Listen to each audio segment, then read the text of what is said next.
Well, it's simple for me. The Dolphins are a better football team than the Dallas Cowboys. Okay. They're at home. You're on the road.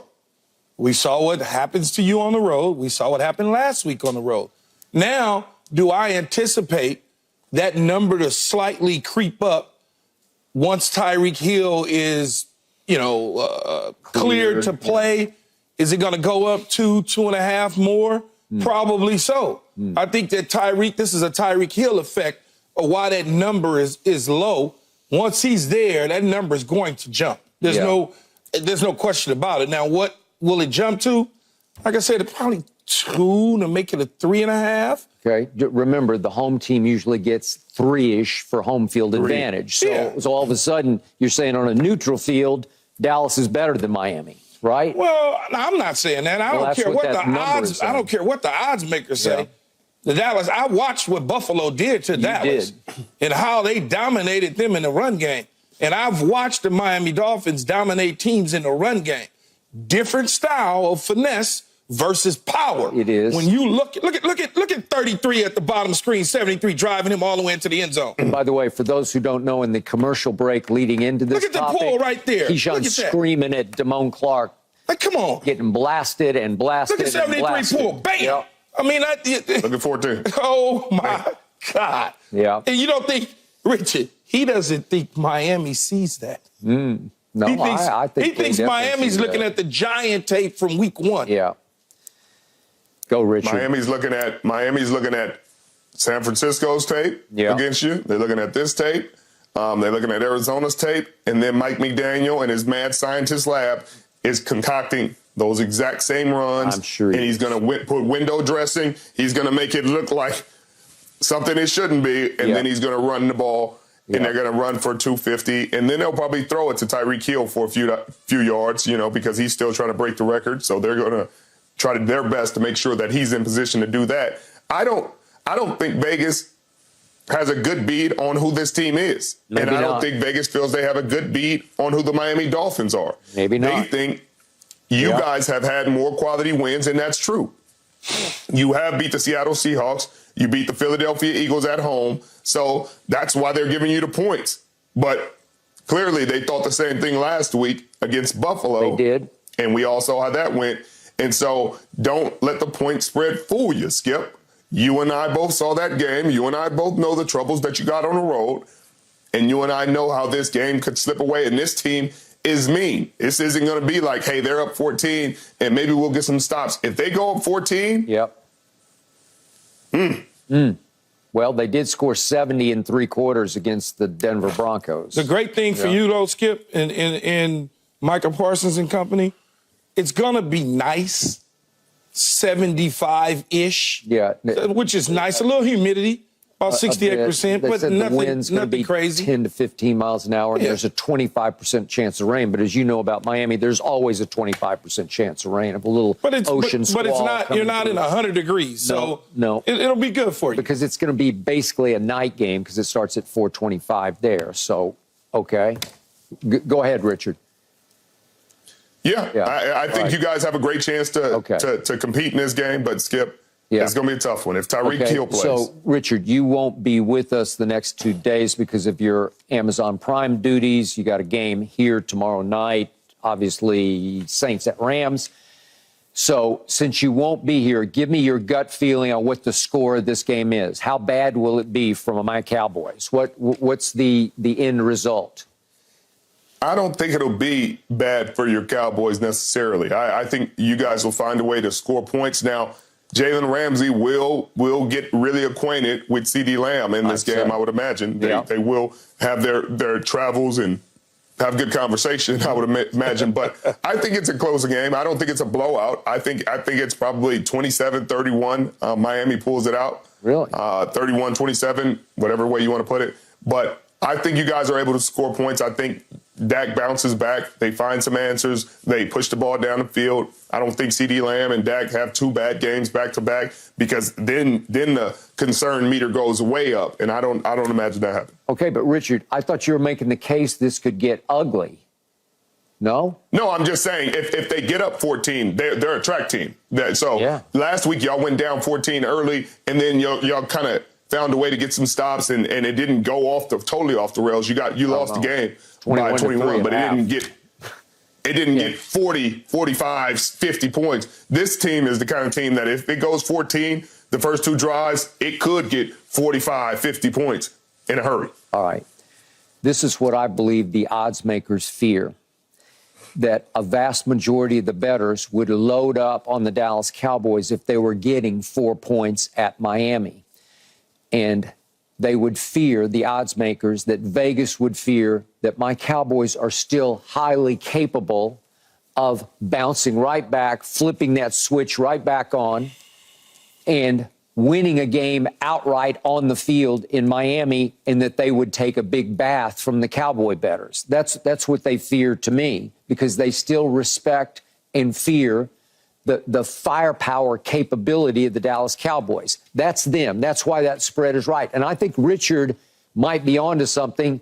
I'm not sure Vegas is yet on to the Cowboys the way I think I am, because I'm telling you, I told you earlier in the show off what Jerry said yesterday, complimenting, congratulating the coaching staff, off what McCarthy said 2 days ago about how that just wasn't us. We'll bounce right back. No problem. After the message got sent to the locker room, everything's okay. We're going to be just fine. I don't think they're going to be just fine. I'm now to the point where I will be surprised if they win the game at Miami, because I don't, even though it's been 37 games in a row now that they haven't lost 2 in a row. They've gone 37 games without losing 2 in a row. Well, that should scare you, but it doesn't, it doesn't help me at all, because it feels like a late season skid has started. I don't think they can bounce back from Buffalo. I don't think there's enough new fire lit under them. I don't think there's any new fear factor instilled in them. I think they're going to go down there and say, we're going to be just fine. And I don't think they'll be just fine, because I agree with what you say about Mike McDaniel. It won't be the same overpowering, sort of dominating meat and potatoes running attack. But I think they're going to get the ball run down their throats again by the Miami Dolphins. You unbelievable. Yeah. Well, I know I'm just honest. You got the old switcheroo going. I see what he's doing. No, I'm not doing a switcheroo. I'm just telling you what I saw at Buffalo. Switch. That's a bad sign. Well, I opened the show on Monday. I said my team got exposed. So you're picking Miami to win then? I am. I'm picking Miami to win this game. You're picking Miami and I told you, to win. I would like to be pleasantly surprised, but I don't think I will be. And I also will tell you, if they lose that game, which I think they will, I think they'll lose to Detroit at home, because Detroit is rounding back in. It's over with. We're in the playoffs, right? But I'm saying you're throwing in the towel, though. It's over. You're now saying. And if we do lose to Detroit, then what do you think we would do at Washington the last game? There's no reason to play anybody. So what you're telling me then, Skip, is you're conceding the division at this point to I will be pleasantly surprised. I already bet you the Eagles are going to lose one of those 2 games to the Giants. They just will. I love that bet. But as far as our bet about the division, I do not love it anymore, because it's just one big late season bad sign that you go to Buffalo and stink it up like that. But you stunk it up all year on the road. This is nothing new. Not like that. I mean, I thought I told you, up from the ashes at San Francisco. That was a long time ago.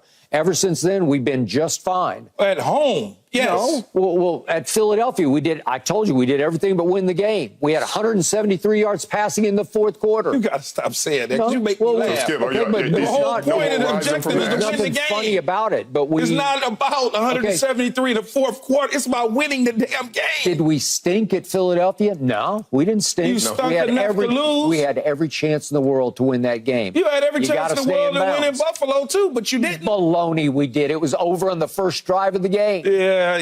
You saw Michael at halftime. Huh?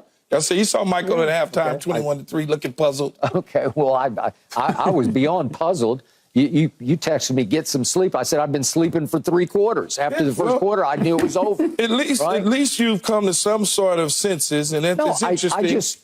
I just say what I see. And I've been doing this for too long to know when teams lose like that this late in the year, that's not. But we've been trying to see. This is the problem with you, Skip. Okay, well, you weren't saying that after Philadelphia. Richard and myself have been trying to tell you, going into Buffalo, you probably was getting ready to get smacked upside your head. You didn't want to listen. But you didn't think it was going to get smacked because you thought it was a close game. I thought they would win by at least 10 points, is what I thought. Did you pick 10 points? Yeah, I picked 10. It was 10. It was 10. It was a 10-point spread on my side. Yeah, well, I thought 21. that was to be the case. Yeah. I absolutely did.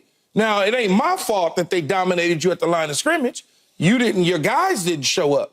But we've been trying to tell you all year long what you had. And now finally, you done threw in the towel. That's unbelievable to me. Look, I'm just saying. We done broke him, Richard. Let me mark this down on my calendar at this point in time where the great Skip Bayless has come to reality. And I can appreciate that. He's finally seeing the world for what it is. I told you this after you lost to Arizona. I told you this after you lost to the San Francisco 49ers. It was apparent this was the team you were, which is fine. Yeah, but now, has Dak Prescott improved and played well? No question. Has CeeDee Lamb in this season established himself as a number one receiver and one of the best receivers in the National Football League? No question about it. There might be a bit of regression for Micah Parsons. That's still up in the air and to be debated. I'll buy that. I will buy it. But you told me so. Wait a second, Richard. You told me so, and you told me so, and you told me so after Arizona and San Francisco. Then you tried to tell me so against New England, and I said no. Stop. Okay, Skip. well, no, start. I got to defend myself on this. And then you tried to tell me so against Seattle, and I said no, I got Seattle. Then you tried to tell me so against Philadelphia. I said no, we got Philadelphia at home, and I was right, and I was right, and I was right. All three of those games were at home, man. Yeah. And not only that, you can't. Don't don't take any. Don't take. But you guys were wrong and wronger about those games. I wasn't wrong about Seattle. They stumbled at the end and they scored 35 points nonsense. on you, Skip. They scored 35 and they had that game. Who won the dinner? They did everything. I mean, you Skip. They did everything but win the game. Huh? And I can't believe you in this New England thing, though, man. I won the dinner. You guys don't remember how strong you were. Oh.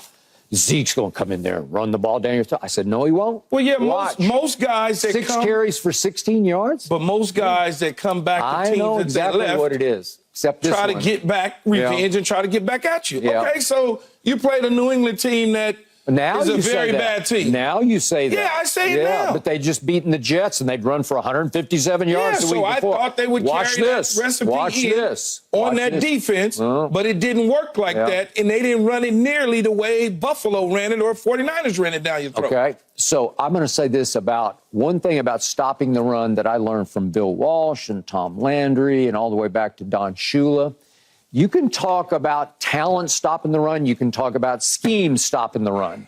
But in the end, to me, I believe that stopping the run is a lot about pride and desire. Seriously, where if you just say, no, we're not going to allow this. We're going to beat you to spots. We're going to jump gaps. We're going to outwit you and just out-hustle you. Before you can get out of the blocks, we're going to be all over you. You can not, like shut down the run, but you can contain a rushing attack because I've seen it happen before, even this year at home with the Cowboys. Yeah.